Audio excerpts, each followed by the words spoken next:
Hello everyone, Assalamu alaikum. How are you all? I hope you are well. Welcome back to my channel in this new video. Today's video, how to add glow effect to text in Microsoft Publisher. So let's start it. At first open your Publisher document. In this video I will show add glow effect to text in Publisher. Now firstly type from text.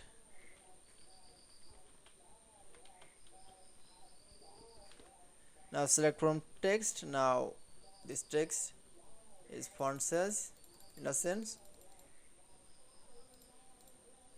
This text from select. Now glow effect add. Now going to the text box tool from format one option, then click. Now we can see, now we show the new interface. Now we show the text effect option. Now click, then we show the click from glow option. Now you can see, now select from any glow option. That is, now you can see glow effect text in publisher document is very easily. I hope to enjoy the video. Please like, comment, share and subscribe my channel. Thanks for